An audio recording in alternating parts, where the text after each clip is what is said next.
இந்த வட்டாரத்திலே இருக்கக்கூடிய தேவேந்திர குல மக்கள் பலருக்கு அவருடைய பூர்வீக நிலைகளிலே உழுது பயிரிட்டுக் கொள்ள அனுமதி கொடுத்தார்.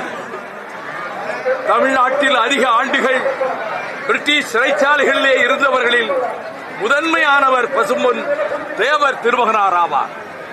நான் சின்னஞ்சிறு வயதில் 9 வயதாக இருக்கும் போது எங்கள் பகுதியில் சுற்றுப்பயணம் வந்த அவர்கள் பசும்பொன் தேவர் திருமகனார் என் இல்லத்துக்கு வந்தார். என் தந்தையாரை சந்தித்து நீங்கள் காங்கிரசுக்கு வேலை செய்யக்கூடாது என்று சொன்னார். அதன்படி அவர் வேலை செய்யவில்லை. அப்பொழுது என் மனதிலே அந்த சிம்மம் போன்ற தோற்றம், பிடரி சிகை அப்படி சுருண்டு இருக்கும் ஆஜானுபாகுவான தோற்றம். அவருக்கு அருமையாக சிலம்பம் தெரியும்.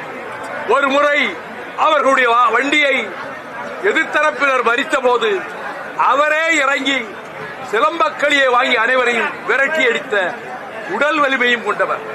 நேதாஜி சுபாஷ் சந்திர போஸுக்கு தலகர்த்தராக தென்னாட்டிலே ஒரு நேதாஜியாக வலம் வந்தவர் தான் பசும்பொன் தேவர் திருமகனார்.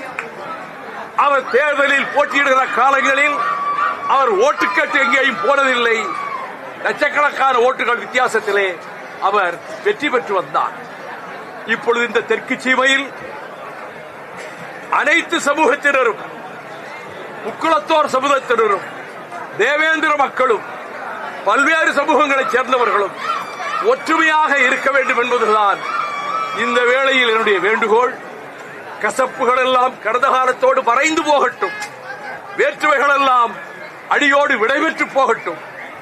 அனைவரும் யாதும் ஊரே யாவரும் கேளு என்பது போல சகோதர பாசத்தோடு இணைந்திருந்து வேளாண் பெருமக்கள், நிலத்தை நம்பி உழுது பயிரிட்டு வாழ்கின்ற விவசாய பெருமக்கள் நிறைந்திருக்கக்கூடிய இந்த மண்டலத்தில் அமைதியும் சகோதரத்துவமும் சமத்துவமும் சமூக நீதியும் ஓங்கி பெருகட்டும்.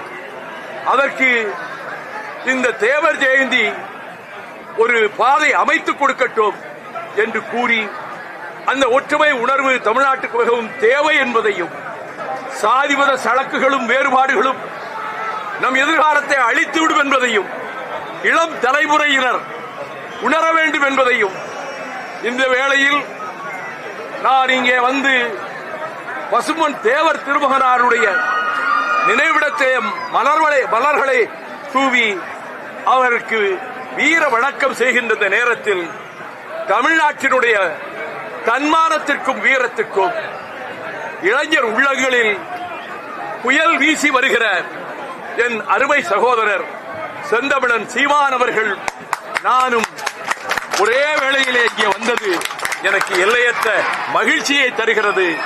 அவரது முயற்சிகளும் வெற்றி பெறட்டும் என கூறி விடைபெறுகிறேன். நன்றி, வணக்கம்.